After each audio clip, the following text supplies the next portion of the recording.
just don't know what really causes this phenomenon. So it's been going on for a very long time, but every time it happens, the scientists come up with a new far-fetched explanation for it.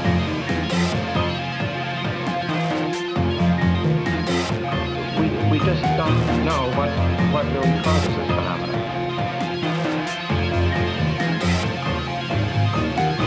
And that's what the witnesses are always describing, incredible as it is.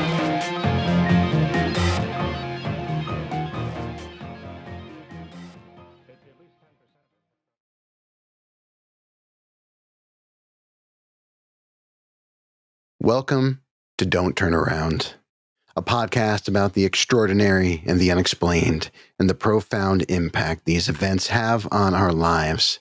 This is a space for amazing stories and explorations of the human experience as it relates to the paranormal. And if you have a story and you want to share it, I would love to hear from you. Shoot me a note at don'tturnaroundpodcast@gmail.com, and maybe we'll even have you on the show. Don't Turn Around would not be possible without the support of this amazing community, and a great way to support the show is to get out there and leave a 5-star review on Apple Podcasts and give us a follow on Spotify, like this on YouTube, all that good stuff. You've used those social media before, so you know what to do. As ever, always, Don't Turn Around would also not be possible without the amazing supporters over on Patreon. If you're not on Patreon, there will be a link in the show notes. Check it out. There's free content there. There is new episodes that air only on Patreon. There's fiction, there's short stories, novels, the list goes on. Tonight's guests bring 20 plus years of paranormal experience to the table. They do everything from solo investigations to running public events. Recently, they've been adding new members to their team, Dark Hollow Paranormal, which is now a whopping 14-member crew and was founded by one half of tonight's dynamic duo in 2014. Not only do they investigate, they have recently been building their own equipment to use out in the field. They've done some amazing things. They've had some amazing experiences, and I'm so excited to welcome them to the show.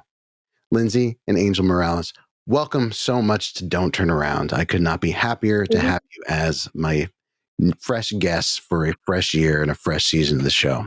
Thank you. We're so happy to be here. Thank you for having us. Absolutely. Yeah, you guys have always been some of the just warmest, most inviting people out there that I've encountered since I've started doing investigations, since I started doing the show. So I just want to say thank you on behalf of myself and just the community. It's folks like you that really give me a lot of hope and faith in the paranormal community, right? There are some people out there that you kind of scratch your head at, and there's people like you guys that just make this like what I want to be doing. And I know you have that effect on so many people. I mean, obviously your crew is growing, and we're growing. But I want to start at the beginning. That's how we do things around here. Okay. And so you can decide who answers first, but I want to know the origin story, guys. I want to know how'd you get into the paranormal in the first place? What experiences got you onto this path? I'll let you start, my love. So for me, growing up, I always loved spooky stuff. That's just, I liked scary movies. I would beg my dad to tell me scary stories at nighttime. But then when I was 6 years old, my family moved into a house and we started experiencing things in our house. And at first it terrified me. And then it intrigued me. Then I wanted to know more. Yeah. And then, of course, as a teenager, the activity ramped up even more.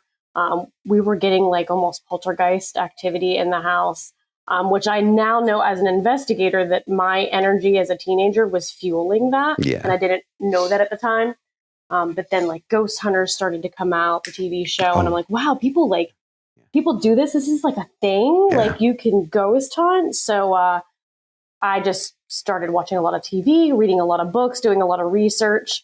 And then around 2012, I met JJ from West Virginia Paranormal Investigations. Yep. You know him. Love JJ. Yes. Yeah. And so I joined his team for a little bit. And then in 2014, I was like, I'm gonna start something called Dark Hollow Paranormal. And I'm not going to like do so much of the filming stuff, but just more of like my own like independent research. Yeah. And just solo investigation. So I did that for a while.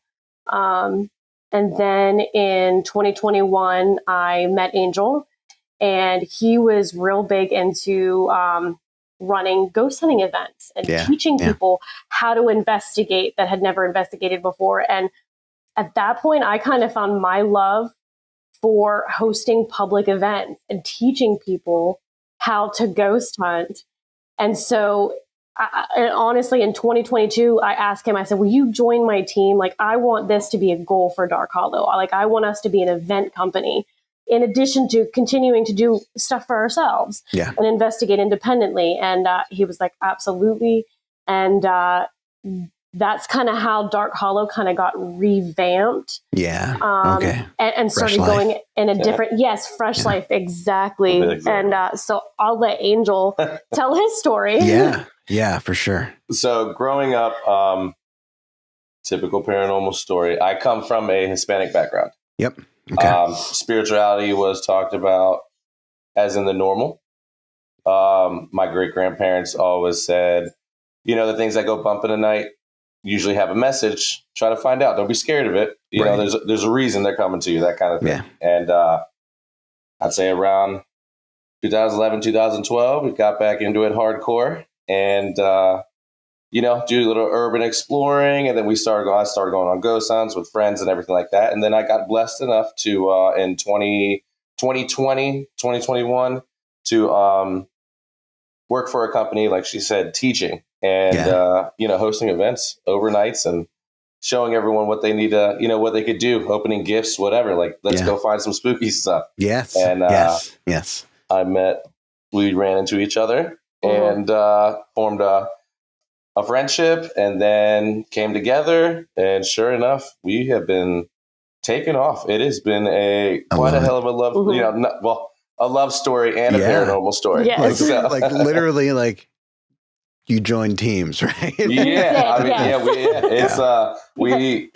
it's one of those things. Everyone has their own get together story, but I wholeheartedly believe the spirits brought us together. Our energies has brought us together, and it has been up. It's been up from here. Like, life has been great.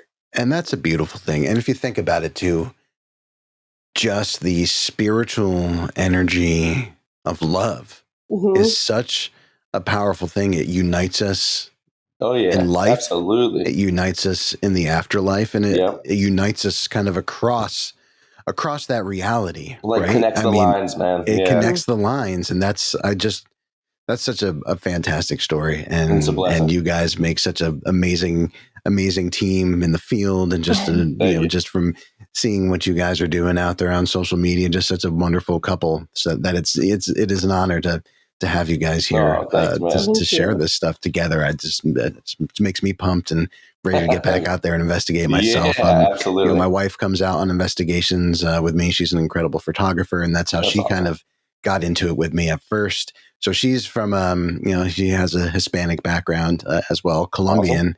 But she was the way she was raised was that you don't mess with that stuff, right? You don't open a door that you can't close. And so that was sort of her philosophy for a while. But as you guys have met, as T and I were going out more and more, his wife and my wife, Christina, were just starting to tag along more and more. And now, like, we go out and investigate, and the two of them pair off, and they go kind of end up doing their own thing. And they just, the activity's just drawn to them. And my wife, I'm sure has gifts. And so it's just a lot of fun to do it as the four of us. And we're actually going out this weekend to do a little investigating. So nice. So awesome. I want to back up a little bit, and I want you each to share, maybe at least one story of the early years of what you experienced in terms of activity. So I know you mentioned, the house you grew up in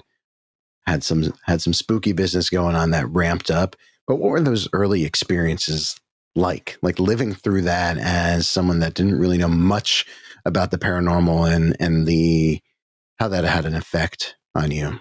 So, the beginning of it for me, I was convinced that people were breaking into our house. Okay. I was hearing footsteps in the house where I knew people were not. Like if we were, it was just me, my mom and dad that lived in the house. So if the three of us were in the living room and we were hearing footsteps up above us, my brain at 6, 7, 8 years old was the process that somebody got in the house that shouldn't be here. Of course. It started out as that. Then it went to night terrors, to the point where my mom would try to wake me in a night terror and I wouldn't wake up. And she would just have to hold me. And then it was like I had to sleep with lights on. My parents had to get like soothing sounds to try to play at nighttime to try to soothe me. I was convinced that I would feel somebody standing in my doorway staring at me. My parents would tell me there's nobody there. And I would even hear them have conversations at nighttime saying like, do we take her to a psychologist? Like, what do you think is wrong with her? Because at first it was just me that was experiencing it. Right. As the years went on, they experienced it and then tried to keep it from me because they didn't want to make it real for me. Of course. Which understandable, as parents we're trying to protect our kids. Yeah. And with the best of intentions. And I think it's it's common to want to try to keep your kids from experiencing pain, but really those experiences are what fosters resilience. It fosters a wider perspective on the life experience. But again, the intentions are always good. So I would imagine at some point the conversations became more open. Well, so they remained closed. We lived in that house till I was 18. They still tried to fight that there was nothing there. However, things became more prominent. The older I got, the more, TV I started to watch, the more I started to realize and recognize that this is ghost activity. The house is legit haunted. By the time I had reached 18, we were having pictures falling off the wall with the nails still on the wall. Yeah. My mom was actually home and couldn't even explain it, but she was home sitting in the living room one day and we had this giant picture on the wall that took 2 nails to hang it up on either side. She said that it came off the one side and started swinging. And she said it started swinging with such a force that it knocked both the sconces off the wall and still continued with that momentum and did not slow down. And she had no explanation for it at all. There was another time where I was in the basement with her and she asked me to help her pick this table up and move it back to where it was. And I did not even have my hands on the table, and neither did she. We were just starting to reach for the table, and the table picked up and moved itself. It was like a helpful spirit, here, let me help you. Except we didn't find it helpful. No. I screamed and ran across the other side of the basement and was like, Mom, now, how do you explain that? And she was like, oh, well, I think it slipped on water. I'm like, Mom, it came off the floor that much. How does it slip? Nice try, Mom. Nice try. Yeah. It wasn't until after we officially moved out of the house that my mom finally started to admit. She was like, yeah, there were things that went on. And then she eventually admitted to me that there were deaths in the house. They weren't super tragic. It was the one gentleman died of black lung in the house. Yeah. In later years, I talked to some of the neighbors who swore up and down that they saw the spirits of the people that used to live there because they knew them. And they were like, it's so funny you say that your house was haunted because we swear that we used to see them in the window of your house. Wow. In fact, one of our followers from Dark Hollow was the neighbor that lived directly across the street.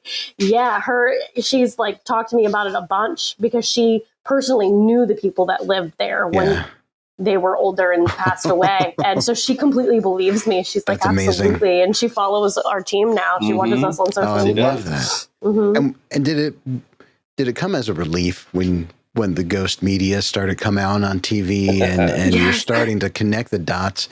Was there a sense of relief there for you? There was. But then, of course, there was the interest. Wow, I want to know more. Yeah. And, of course, at that time, I had just moved out of the house. I'm like, man, what I wouldn't give to go back to that house and investigate it. Yeah. And actually talk to the spirits. And that would be awesome. But yeah, it definitely made me feel better. Yeah. And what about you, Angel? Any early experiences that stand out for you? We had growing up, I'm originally from Fredericksburg, Spotsylvania, Virginia. Yep. Mm-hmm. So huge Civil War background and everything. And so we moved there. We always heard the stories, and we used to find the bullets right in our backyard, that kind of thing. Wow. But a lot of things that ever happened growing up in our family was, seeing dark masses. My great grandfather, he would sit in a corner. It might sound spooky, but he'd sit in a corner and have a conversation with someone that wasn't there, and talk to you as if you're coming to join the conversation. Yeah, yeah. I had a lot of experiences with my younger brother, who is also a paranormal investigator, and he has investigated with us. Where he saw a doppelganger of my mother, but the only thing he could say was, she looked like she got hit by a train. And he would scream. He would sit in corners and scream, stare at the basement and scream. But my grandfather lived upstairs, and I would watch my brother screaming and pointing, but the woman couldn't come upstairs. And my grandfather was so spiritual that he would so adamant that, we're protected. We're protected. There's a shield with us, like that kind of thing, man. So it was just, we've had definitely some experiences. Things move, had sinks turn on, everything like that. I mean, typical. Yeah. What am I trying to say? Trigger objects going off, that kind of thing in the paranormal. So yeah. And I got to say, what a powerful early message for the paranormal, that we're protected.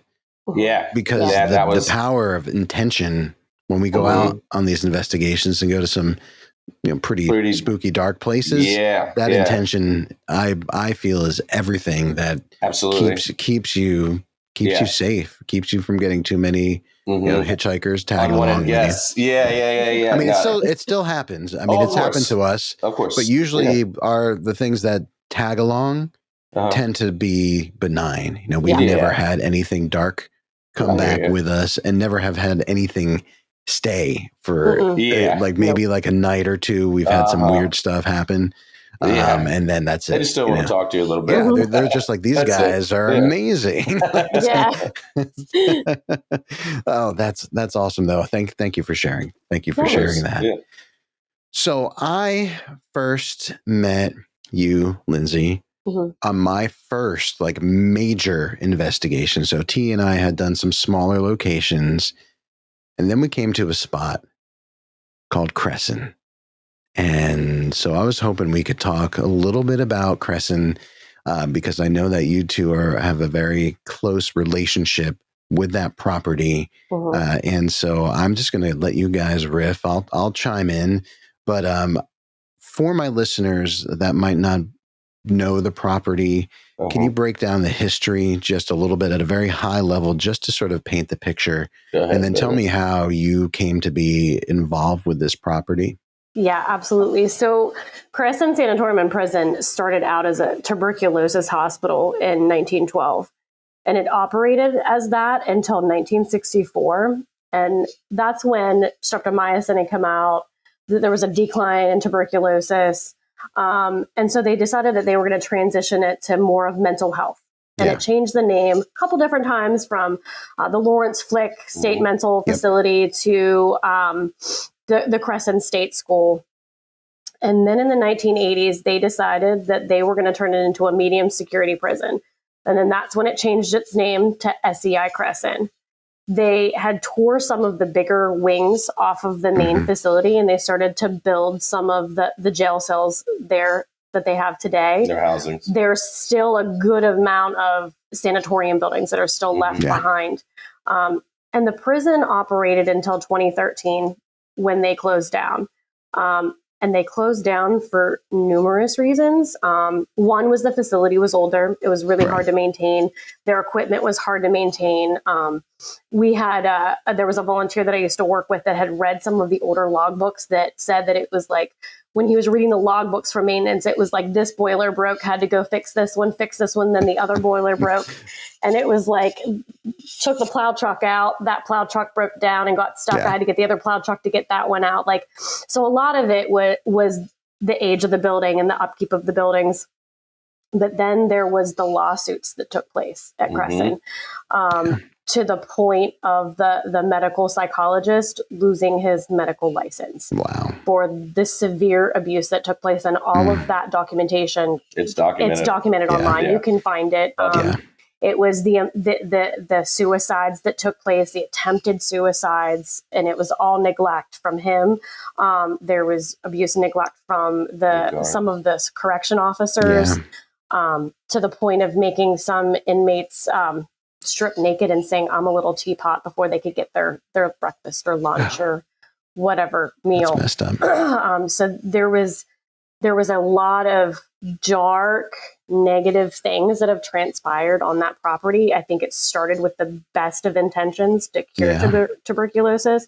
But there was a lot of dark, negative things that just went rampant. And then the property sat empty until 2018, when the previous people, Big House Produce, leased the property. Yes. And they leased it with the intention to farm on it. But then they started getting so many urban explorers breaking onto the property that they thought, what if we gave them a legal avenue to explore it for free, and we're not paying all these, they were damaging the property. So they kind of moved it toward more of a positive approach, and they allowed people to come for free. The first event they ever hosted for urban exploring, I had missed it by a day. Oh, wow. I saw the advertisement for it the next day, and I was like, oh my God, they're letting people on this property.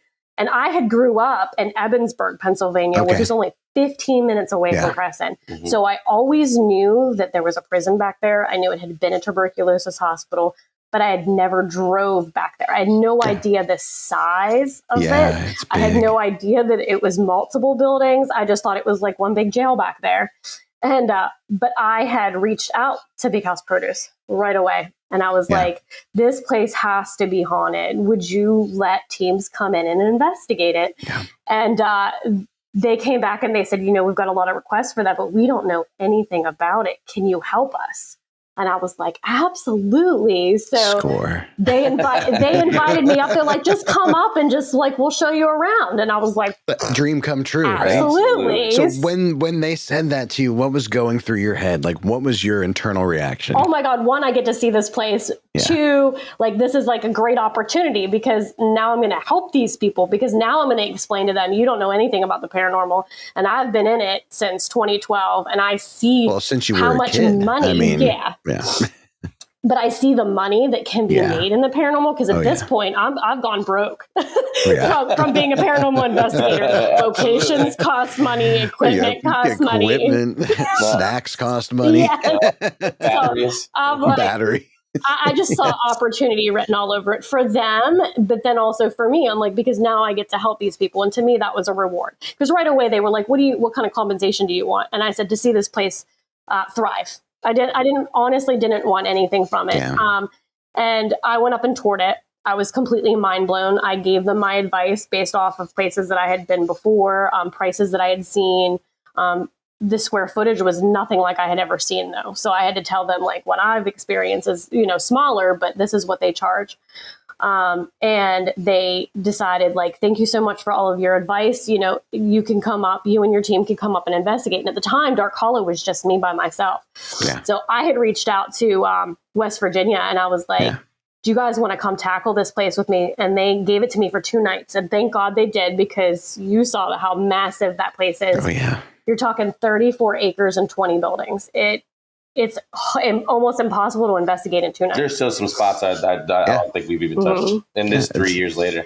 And we had an amazing investigation. And then from there, I became a volunteer. From then, I just became a volunteer. I just started coming up. I would even help them check people in during daytime explorations. I got to explore. I started helping with a little bit of the ghost hunts. And then here comes Angel. I'll let Angel talk about how he got involved with Cresson. Angel. Let's hear it. What led me to Cresson? I was part of a paranormal company, and we hosted events in different locations in the United States, and we taught you how to ghost hunt and took you through rotations and everything. And I had been doing that for probably 6-7 months by this time. And they called me one day, and I was unavailable to go up there, and my brother got sent up there for a weekend. And when my brother came back, the look on his face and the excitement was just like astonishing, you know. And he's kind of like he's the runner investigator, so I'm like, maybe he's like exaggerating a little bit. And sure enough, I get a call, and can I come up next weekend? And, you know, they have a proposition for me, and I go up to a place called Altoona, Mm-hmm. and I'm in the Marriott in Altoona, and they come up and they said, hey, you know, you're amazing at what you do. You know, we're going to take you to this. They called it a facility at first, and they're damn sure for the size of it, they're not mistaking. They're not. They said, you know, we want you to train here. We want you to train people how to investigate, become investigators, and this will be your little spot. And I went up there the next day. I definitely got I don't think my eyelids closed for the first 10 minutes because I couldn't believe the size and you know, I'm a carpenter. I build homes, so the Tudor style buildings and the woodwork and everything. I'm just like, I'm in awe. And man, I started rock and rolling it every weekend. Yeah, and we were investigating, and I mean, we weren't just doing 20, 30 people. There were some nights that she was there with me one night. We had 118 people there. Yeah.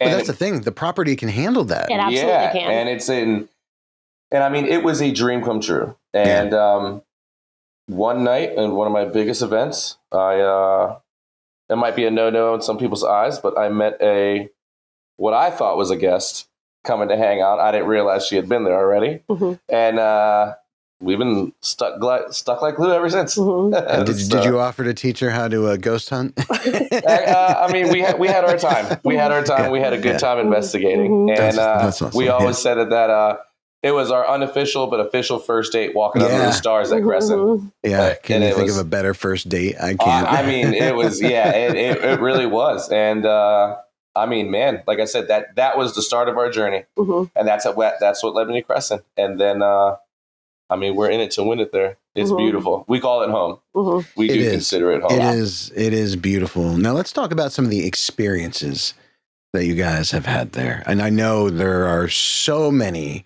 I mean, in just the one night that I was there, on the first night, because we had gone back.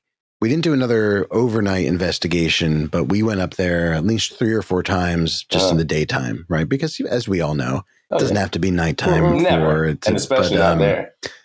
But every time came back with great evidence and had great experiences. And I want to hear some of your top moments at Cresson. Oh man. And I love it. And I love that I can you guys are glowing, like literally. Oh man. Yeah. Glowing. No, I feel like I am too, actually. It brings everyone together, man. Yeah. Like we really do love this. We love what we do, you know? Yeah. So, I'm going to say it first. Yeah. Because then it leads into you perfectly. They intertwine with each other months apart. And it's like it's the time I've ever experienced it. And I'm still chasing answers to this very day. Oh, I love it. So there's a building on the property. We were first told, we just called it Building F.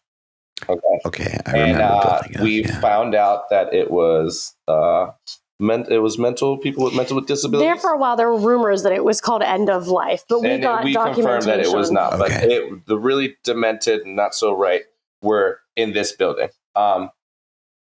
When you walk into this building, the only way I can explain it is it's like The Shining, but there are no lights on. And the hallway goes on forever.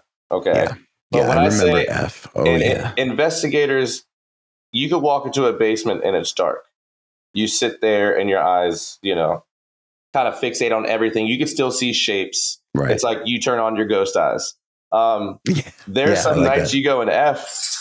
There ain't turning on no eyes, buddy, besides a flashlight. Yeah. It's a darkness that you've never seen before. Well, it even seems like, and again, this could be total like perception, but I felt like it was like, even like the light from our cameras, like it was almost it was like almost absorbing the light. The shadows were just heavy. Absolutely. Yes. So, Building F, left side down the hallway, went up to the second floor.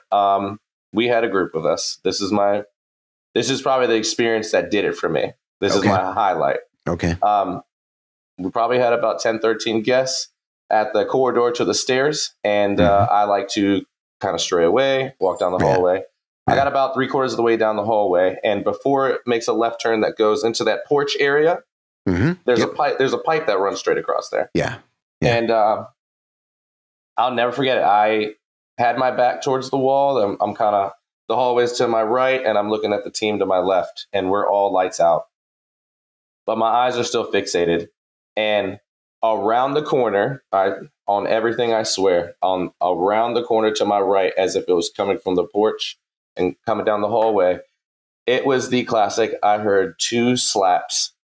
And I looked, and it wasn't just on the floor. I'm looking at something on the ceiling, and it literally looks like 2 sets of hands, but they're kind of long fingers looking, and something comes around that thing. Something comes around that corner.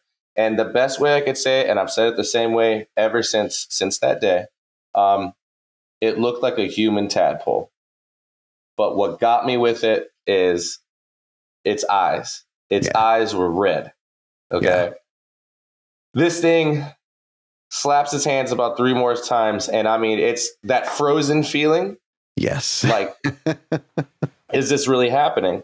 And it like, it does this thing where it kind of like lowers down, like it's looking right at me, but it's like I'm looking straight, but it's like, don't look in its eyes. But it's the way, the feeling that I got from it was like, I'm in your face now. What are you going to do about it? Okay. And to my left, the team that's all the way down the hallway, I'm like, guys, I don't want to scare no one right now, you know. And there's a psychic medium that was with us, and she's a dear friend and very good at what she does. That woman goes, there's something in front of you, and it has red eyes. And I'm thinking it's just it was me, like I'm psycho, but it's not. Like, she confirmed it, and we got the hell out of there without ifs, ands, or buts. It was time to go. Yeah, that feeling of pins and needles in your ear. I mean, damn near the pee feeling, because it's just like, it takes everything out of you. And from that day on, I'm still chasing to find out what it is. And then now, fast forward a little bit into you. So the craziest thing that ever happened to me there was one night we were in the chapel doing an investigation, and I'm facing the stage area. There's a woman that was kind of leading an investigation. And to the right of the stage, there's doorways that go back behind. There's like offices back there. And then there's also steps that lead down into the tunnel system. So if you're sitting in the pews and you're looking at the stage, the doorway to the right, I thought I heard a noise come from that area.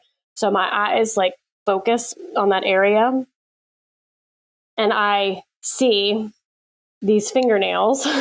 And I mean, they were long, long fingers coming from the top of the door frame.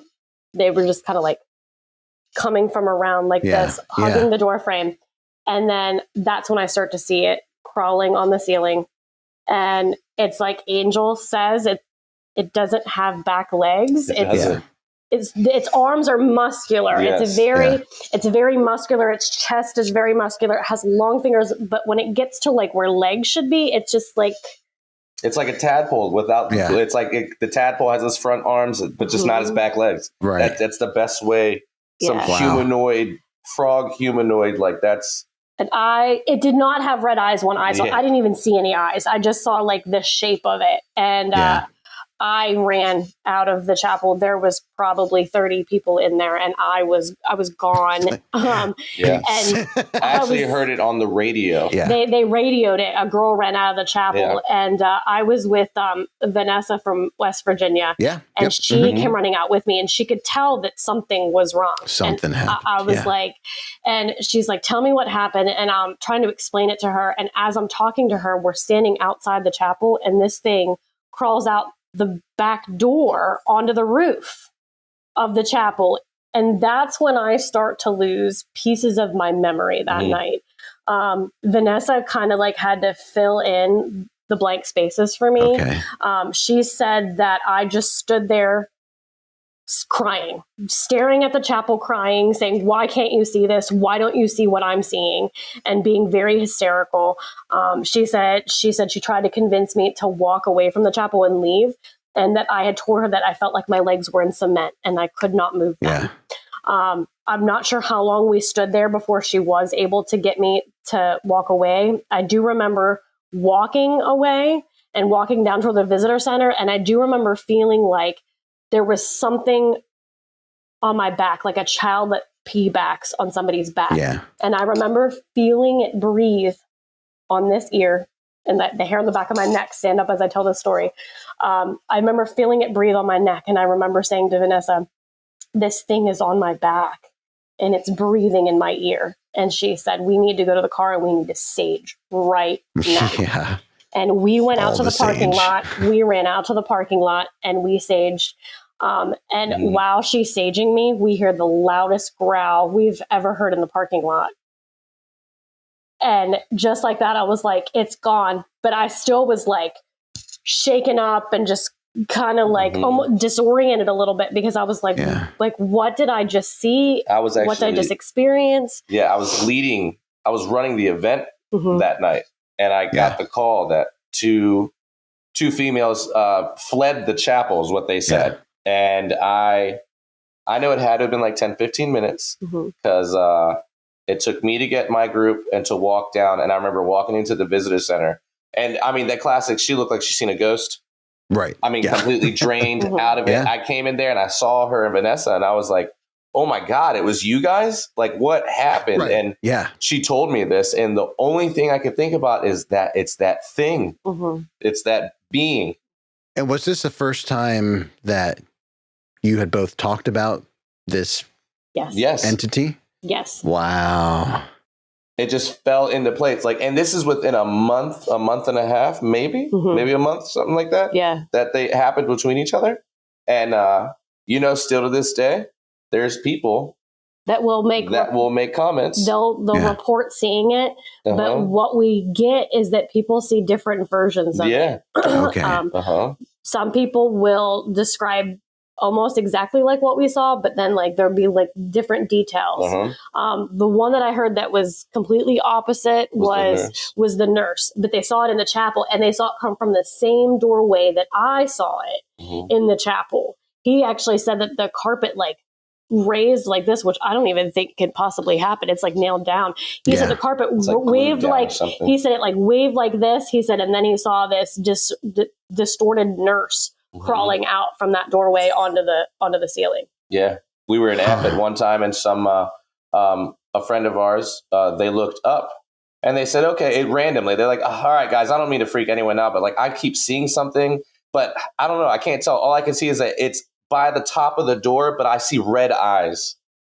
And it's just one of those things, man. We've had people say SLS in the tunnel and seen multiple things crawling on the ceiling and the pipes and everything. Yeah, well, T was touched on the head in the tunnel, or not in the tunnel, in F. Yeah, we were in the basement level of F, and he was touched on the head, and he's like, is there anything on my head? Yeah. And I said no, but it was, from above. So, and I think JJ mentioned like being touched on the head down there as well. I don't doubt it at all. And, when you first started describing it, I was thinking, well, are we dealing with some kind of a cryptid here? But it sounds like it has cryptid qualities and spirit qualities. It's like somewhere in between. So go ahead. I've talked to two different psychics about it, and I've not gone into I didn't go into great detail with them at first. I just said there's this thing at Cresson that crawls on the ceiling like a creeper. It's what a lot of places like that have stuff like that. They call them creepers. They have their creepers. Yeah. So we have this creeper. I just would love to know more about it.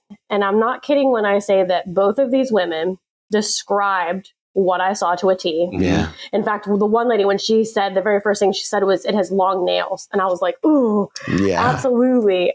They both said that they felt that it was elemental. They felt that it was it was a combination of all of the negative energy that happened on the property manifested itself into a conscious being. Okay. So almost like a egregore in a way. Yeah, and that's this self-manifestation of negative energy. Yeah. It's crazy. That is far out. Yeah. Wow. Yeah, I mean, and it's crazy. It's crazy enough that the spirits alarm you and let you know, and they're affected by this. Yeah, that's as in we'll talk to the spirits and they'll refer to it as he's coming, he's here, and then it's silence, and there's always this one voice. It's a deep, dark voice, and you know it countless times for people that have been there. You hear this one voice. And everyone looks at each other, and everyone always goes, "That's him. That's him. It's here." Interesting. Yeah, man. Very interesting. Now, now I want to go back to some of my evidence. From F and listen to it, because I think we had a couple he's here or at least something here, but not able to know what it was, because we had definitely picked up on some pretty dark vibes down there, and we had an interesting Estes method down there that I'll have to listen to. Nice, man. Again. I mean, just think about the history. It's just all that, everything that happened on that ground. You know, it's just, how could something not? And it's interesting as investigators, right? So you're prepared for certain things, and your brain is kind of wired after investigating for so long that not a lot will phase you. You might get spooked, but you don't get straight up terrified. There's something about something on the ceiling where your brain is just like, this is all wrong. This is all wrong. Yeah. And that like survival instinct. Oh, it's natural fear. Yeah. We've been in like the gymnasium. We were running a live, and the air duct, you can hear that slapping of just something like slap, slap, slap. And you hear almost the fingers hit. And I mean, we stopped dead in our tracks, and you could just see it. It's just overcome with like, oh shoot. He's here. Like, there's we have video evidence a couple different times of where you just hear something crawling on the ceiling. You pan the camera up, you don't see anything, but you sure hear something crawling up there. And I wonder too if some of that like dread you feel is a projection of just that concentrated like negative emotion, right? It's a different feeling, and you know it, and you said it perfectly.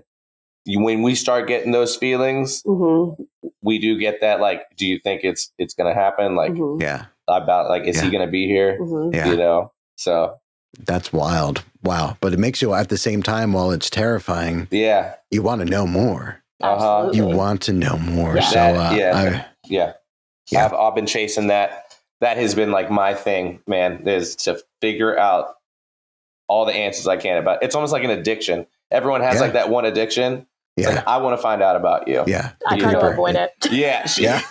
I avoid him at all. I'm like, babe, can we please go in F? And she's like, just for a little bit. Just for a little bit. Oh. I'll close my eyes. Like, I don't want to see him. Yeah. She's definitely like buried in my back. Yeah.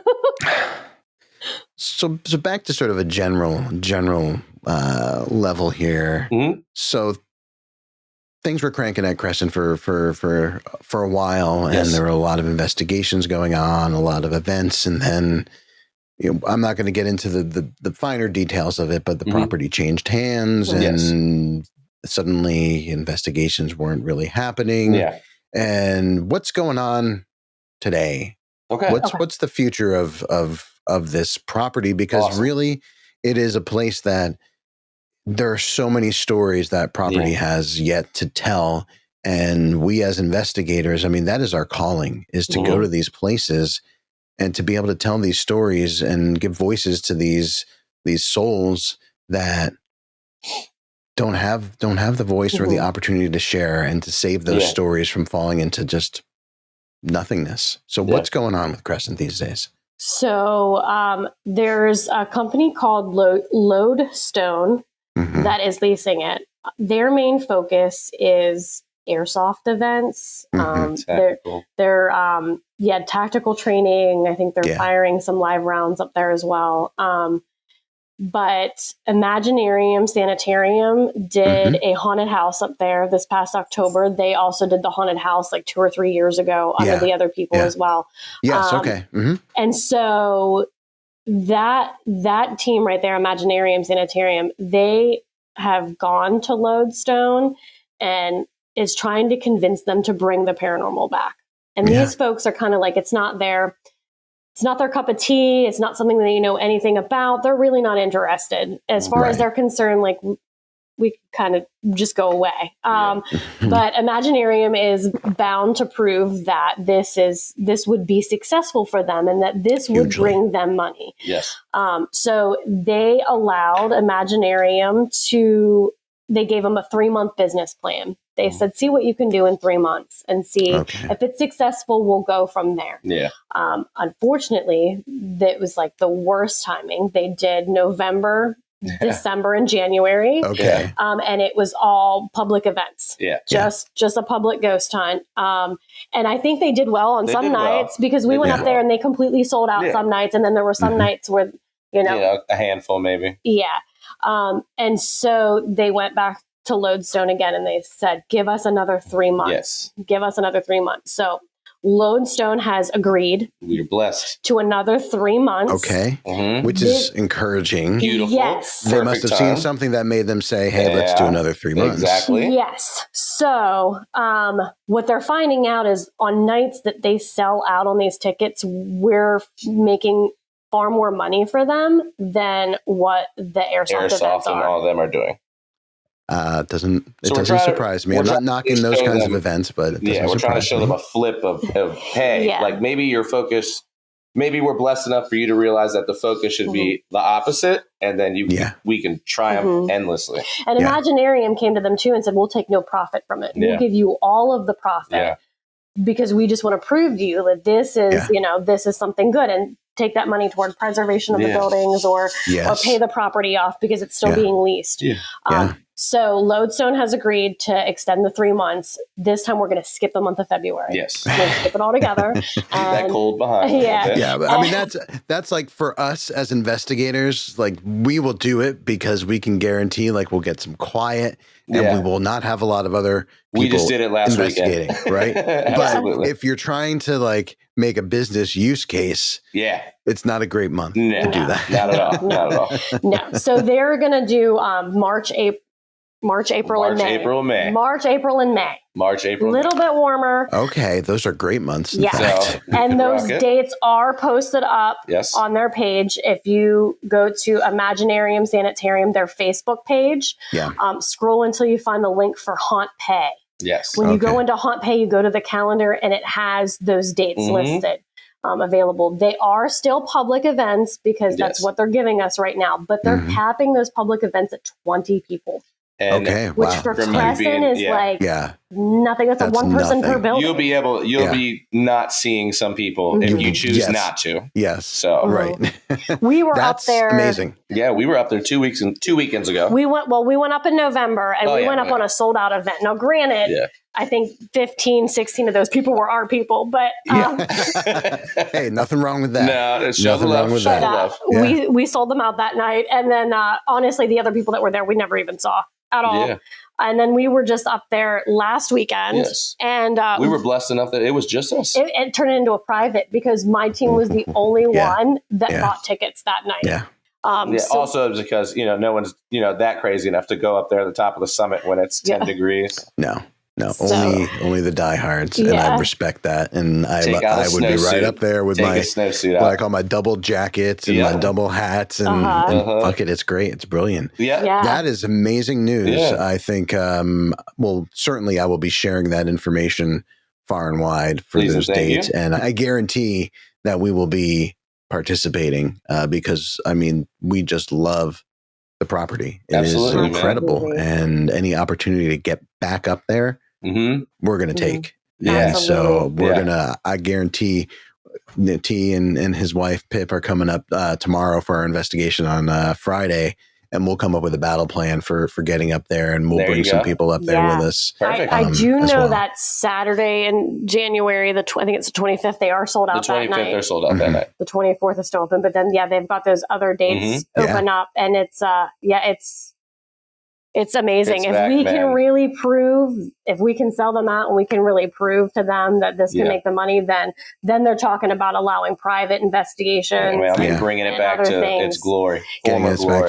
And as it should be. And there's bigger things coming too. News. Bigger news. Yeah, we got bigger news. This is great. Okay. This is all in the works. The Do you want to say it? Okay, you guys are like about to explode with this. I love it. So we, Dark Hollow Paranormal has come hand in hand with Imaginary Sanitarium, and we are putting together and throwing the name of it. I'm just going to say the name. Okay. It's going to be Cresson Prison's Parahoricon.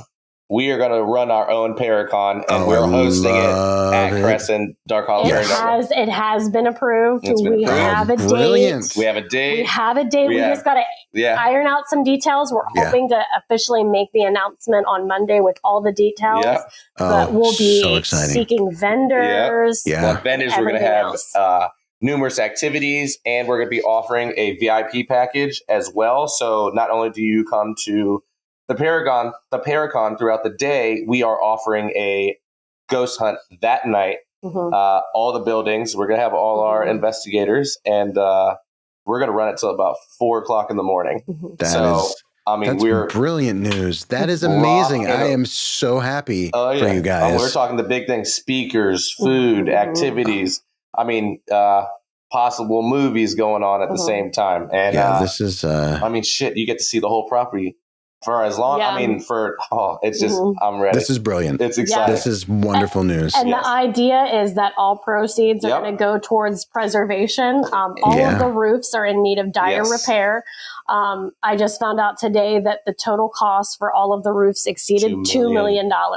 Now, whoever they had, they had that did their estimate also broke it down per building. So they're going to try to prioritize the buildings that need it the most. Dire need for like right now. Right. Maple Schoolhouse is the one that is in dire repair right now. So that's kind of top priority. Right. So all these proceeds are going to go towards helping them get that roof repaired.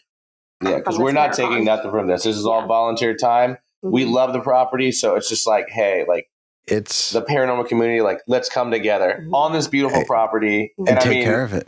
We did a Paracon. We're also hosting our own Paracon too in August at our theater. And I mean, it's just the camaraderie and like really the para-unity when you find those people that really want to come together and have a common goal.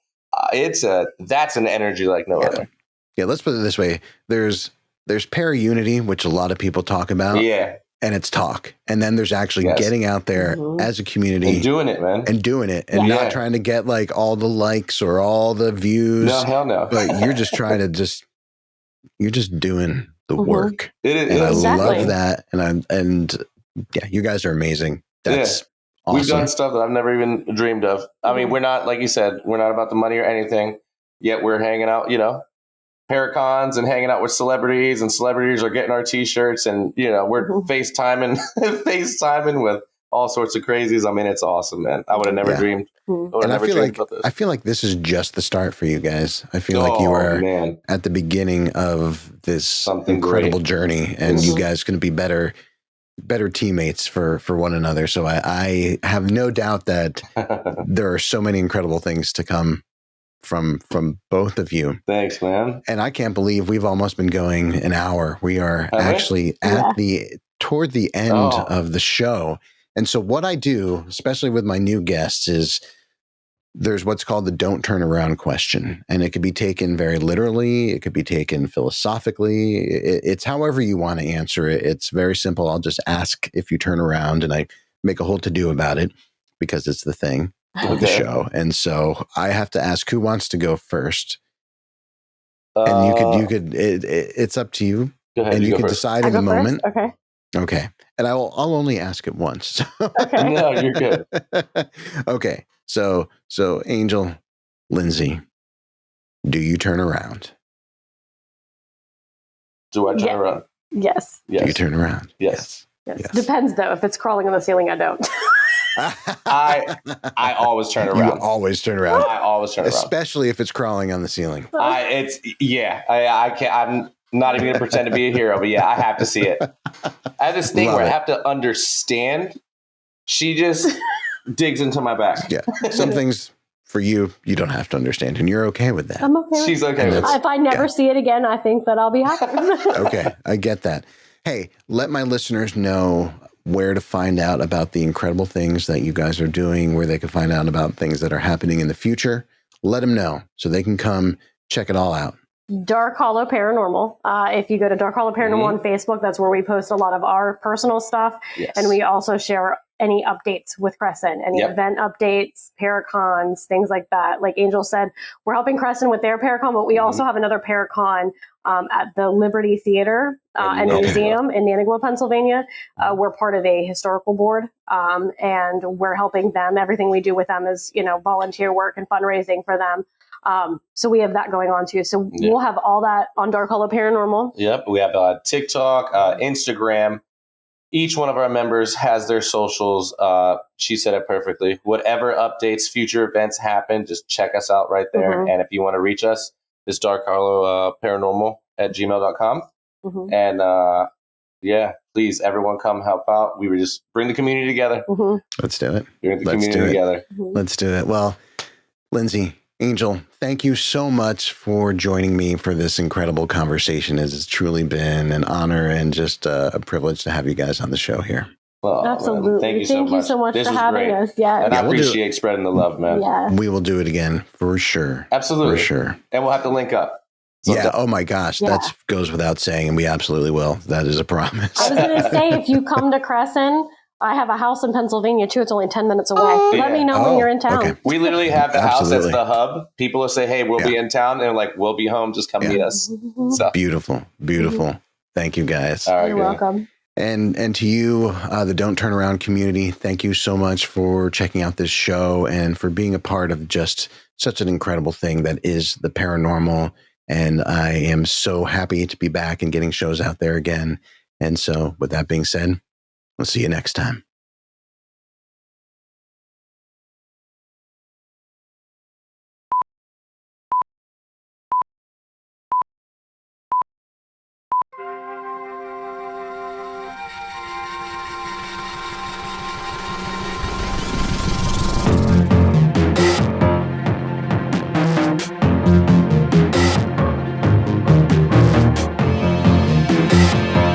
We just don't know what really causes this phenomenon. So it's been going on for a very long time, but every time it happens, the scientists come up with a new